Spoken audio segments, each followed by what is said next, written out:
La Unidad Democrática publicó sus compromisos con Venezuela durante el 2018. Dentro de los aspectos que se destacan está el acompañamiento a las familias venezolanas en medio de la profunda crisis humanitaria y la exploración de vías de negociación con respaldo internacional para aliviar las graves condiciones de vida de la población y superar constitucionalmente al régimen de Nicolás Maduro. Para la oposición, este año será el más duro y difícil que se ha enfrentado Venezuela en los últimos años.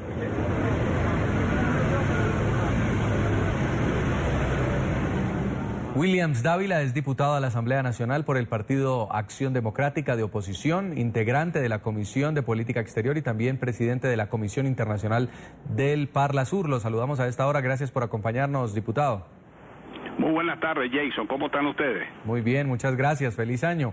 Queremos... Igualmente, ¿cómo recibieron ese año? Bien, ahí en NTN 24 también comprometidos. Comen muchas hallacas allá, como aquí nosotros en Venezuela. Acá se come tamal, se come comida navideña en Colombia. Bueno, tú sabes que aquí en estos días la cosa estuvo muy fregada. La gente no pudo hacer la comida navideña como se hacía años atrás porque no se consigue la harina, no se consigue la comida. Parece mentira, pero de verdad, aquí mismo ahorita en mi casa tuve que darle de comer a gente pobre que viene para acá, que no tiene cómo comer. Así está la situación de Venezuela. Y dentro de esa crisis social, humanitaria, ¿cuáles son esos compromisos que tiene la oposición con los ciudadanos en Venezuela este año? Bueno, mire, el compromiso, nosotros tenemos que luchar precisamente por aliviar, si no resolver, ese problema económico, social, del hambre, de la inseguridad, de la falta de medicina. Realmente que la situación en Venezuela es muy grave y yo no le veo realmente intenciones a Maduro de cambiar la situación, sino que además este es un año electoral y entonces todo va a estar centrado en los intereses electorales de mantenerse en el poder sin importarle para nada el costo. Yo no veo, por ejemplo, una flexibilización de la política cambiaria. Seguimos con el control de cambio. Yo no veo, por ejemplo, un estímulo a la producción.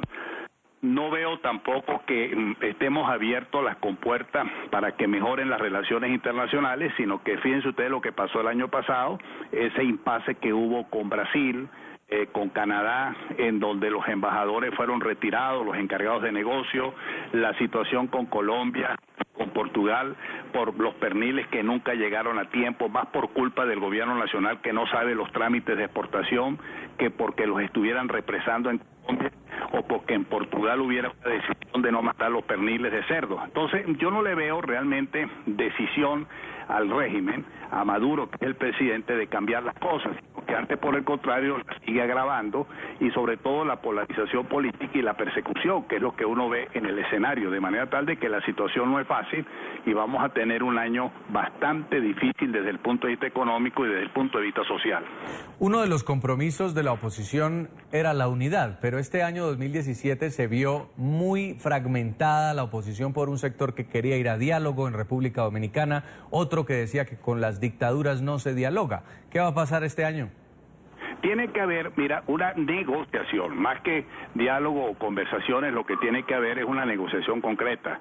Nosotros no podemos seguir con darle largas al asunto. Vamos a ver en estos días, el 11, el 12, cuando se van a precisar de nuevo la tercera ronda de conversaciones, que como lo acabo de decir, tiene que ser negociación, tiene que flexibilizarse realmente la situación electoral, es decir, nosotros no podemos seguir teniendo un Consejo Nacional Electoral que no es imparcial, sino que antes, por el contrario, se presta al ventajismo del gobierno, y por supuesto la oposición tiene un reto. Nosotros tenemos que rescatar la unidad, y dentro de ese contexto de la unidad, tener un solo candidato que le garantice la victoria al pueblo a través, pues, de la unidad.